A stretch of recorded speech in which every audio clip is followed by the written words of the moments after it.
She told me right there in front of everyone. All I did was ask him to rub lotion on my back. If that makes you insecure, then just leave. Then she turned back to the guy, giggled, tossed her hair, and kept chatting like I was invisible. I didn't say a word. That same evening, I booked the earliest flight out and disappeared without telling anyone. By the next morning, my phone was exploding. All I did was ask him to put sunscreen on my back. If you're jealous, just go home. She'd said it loud enough for half the beach to hear. A few people gave that uncomfortable laugh you give when someone's just been publicly gutted.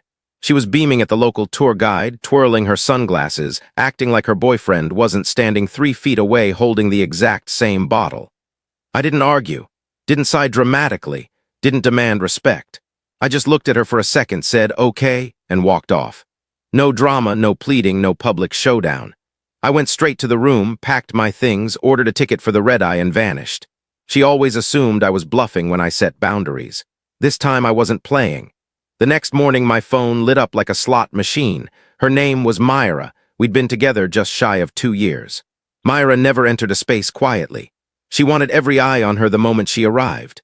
Bold, magnetic, laughing a little too hard, resting her hand on people's arms when she spoke. The kind of woman who stops conversations just by walking past. At first that fire drew me in. I loved that she wasn't timid or boring. But after a while I saw the pattern. It wasn't that she liked attention, she was addicted to it. And any time I admitted it bothered me, she'd roll her eyes and say, "You're being paranoid, I'm just outgoing." That was her go-to line, "I'm just outgoing." Whether she was leaning too close to some random guy at the bar or replying to late-night DMs from old friends, it was always just outgoing. I used to let it go. Not because I was blind, but because I refused to police someone in my own relationship. If a person wants to cross a line, no amount of guarding stops them. So I observed, I noted, and I waited. What I learned was simple. Myra valued being desired by many more than she valued being respected by one. That was her choice. Until she started doing it right in front of me. When she invited me on this group beach trip, I agreed.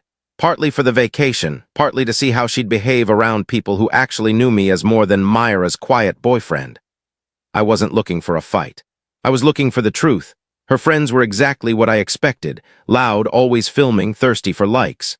Myra thrived in that environment, soaking up every glance like it was sunlight. I stayed quiet. I've never been the guy who shouts to be heard in a crowd. Day one was tolerable. Swimming, cocktails, music. She teased me a few times in that flirty butt-cutting way she had, but nothing I hadn't handled before. I kept my cool. There's no point correcting tone when the disrespect is deliberate. Day two was different. New bikini, fresh tan, speaker blasting. She wasn't relaxing, she was on stage. Every stranger's stare was another round of applause. And then came the tour guide, tanned, friendly, just doing his job. Let's call him Leo. Myra turned it into a performance. Touching his shoulder when she laughed, asking about his tattoos, playfully asking him to lotion her back even though I was literally holding the bottle. She never even glanced at me. That was Myra. She didn't want a boyfriend in those moments, she wanted a reaction. She wanted to light the fuse and watch me burn so she could feel powerful. When she finally turned and saw me watching, she smirked. "What? Don't tell me you're jealous again." Then, louder for the peanut gallery, "Relax, babe, I just asked him to put sunscreen on my back. If you can't handle it, go home." That wasn't about sunscreen, that was a public power move. A dare to see if I'd grovel or explode so she could play the victim either way. The music seemed to fade. The waves went quiet. Everyone on that section of sand was waiting for my next move, waiting for the insecure boyfriend show to start. She stood there, sunglasses pushed down, grinning like she'd already won. I didn't give her the satisfaction. I just said very calmly, "All right," and that single word knocked the smile off her face for half a second. She recovered fast, laughing too loud. "Oh my God, he's so sensitive, guys," forced chuckles from her friends. The kind that die in your throat. I folded my towel, picked up my book, and walked away. She kept calling after me, "Are you actually leaving? Don't be ridiculous, come back." But I never turned around. Once someone humiliates you publicly, looking back just invites round two. In the hotel room, the air conditioning felt like ice after the burning sun, but inside I was perfectly still. That eerie calm you get when you finally accept something is over. I showered, packed with deliberate slowness, rolling each shirt, coiling every cable like I was gathering pieces of myself I'd left scattered in that relationship for months.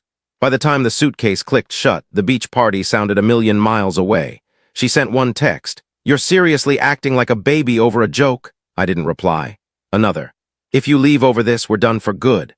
I almost smiled. That made the decision easier. At the front desk, I handed over my key and paid my half of the room. The clerk asked, "Will the other guest be checking out soon too?" I said, "No, she's staying a bit longer." He nodded like he understood more than he let on. Outside, the tropical air smelled of salt and coconut oil. I got in the shuttle, watched the resort shrink in the rear window, and felt nothing but relief. No anger, no regret, just space. On the way to the airport, I scrolled through old photos of us, grinning on hikes, kissing at concerts, and they all looked staged now. Not because she was faking happiness, but because I had been faking peace. She didn't want a partner. She wanted a live studio audience. I was tired of clapping on cue. At the airport, I bought an overpriced coffee, booked the next flight home, and when the gate agent asked if I wanted cancellation protection, I said, "No thanks. I'm not coming back." I boarded without looking over my shoulder. When the plane touched down the next morning and I switched my phone on, the notifications flooded in instantly. Missed calls, long paragraphs, voice notes, all from her. First, they were indignant. "You actually left me here? Everyone's asking where you are. This is so embarrassing." Then practical. "They're making me pay your half of the room and my card keeps declining. Can you just send the money so I can leave?" I stared at that one for a few seconds, then locked the screen. Some debts can't be paid with money. By lunchtime, her friends started texting too. One guy I barely knew wrote, "Hey bro, just so you know, she's losing it at reception. Cards maxed. She's crying." "Thought you should know," I replied with 2 words. "She'll figure it out." 30 minutes later, someone sent a screenshot of the group chat, Myra yelling at the manager, still trying to act like the main character even while drowning. Then Chloe, one of the quieter girls in the group, sent a single message. "You literally told him to go home if he was jealous, so he went." Radio silence after that. By nightfall, Myra's tone had flipped from furious to pleading. "I'm sorry, okay? Can we just talk? You made me look stupid in front of everyone." And then again, "Please just transfer the money. The hotel won't let me leave." I read them all, watched the mask slip in real time from queen to beggar in under 24 hours. It wasn't about the money, it was about control, and she'd lost it. That night another friend wrote, "She's asking everyone for cash. No one's giving her anything. She really thought you'd pay from home." "It's bad, man." I sent my last message ever to that group. "She told me to go home. I did." The next morning he texted again. "Her mom ended up wiring the money. Whole lobby watched." "Awkward as hell." Added a crying laughing emoji. I didn't respond. Later that day she posted an Instagram story, sunset, sad filter caption. "When you love someone with trust issues, they'll always find a way to abandon you." The comments tore her apart. Even her own friends. "Girl, you humiliated him in front of everyone. He didn't abandon you. You dared him to leave." She deleted it in 8 minutes, but the screenshots lived forever. For the first time in years, I didn't feel the need to explain myself.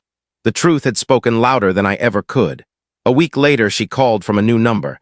I let it ring twice, then answered. Silence on the line for a few seconds, then a small, shaken voice. "You actually left me stranded. I had to call my mom for money. Do you know how humiliating that felt?" I said nothing. "You didn't even check if I got home safe. After almost 2 years, that's how little I mean to you." I finally spoke, calm and clear. "Myra, this isn't about one comment. This is about every time you treated my dignity like a punchline. That day on the beach was just the final one." She tried to interrupt. "It was a joke." "It wasn't," I said. "And even if it was, jokes still reveal what someone thinks of you." More silence, then almost a whisper. "You didn't even fight for us." That almost made me laugh. "You told me to go home." I finally listened. She hung up without another word. That was the last time we ever spoke. I never blocked her, there was no need. She stopped trying. A few weeks later, I met someone new. Her name's Claire. Soft voice, steady eye contact, zero interest in performing for strangers. We talk about books, work, the quiet kind of travel where you actually rest. When she laughs, it's because something is genuinely funny, not because she's testing how many heads turn. It feels easy, almost suspiciously easy after years of chaos. But I've learned that peace isn't the absence of passion, it's the presence of respect.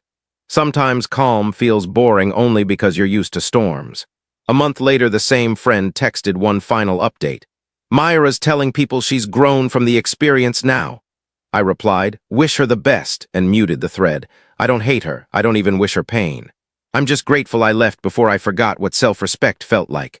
Some people only learn the value of something when the bill finally comes, emotional or literal. So yeah, I went home that day. And for the first time in years, home actually felt like peace. So tell me, if you'd been standing there with that bottle of sunscreen in your hand while she laughed in your face, what would you have done? Would you have stayed and fought, or walked away without a word like I did? Thanks for letting me get this out. Sometimes the most painful stories aren't the loud ones. They're the ones where you don't scream, you don't cry, you just close the door and never look back.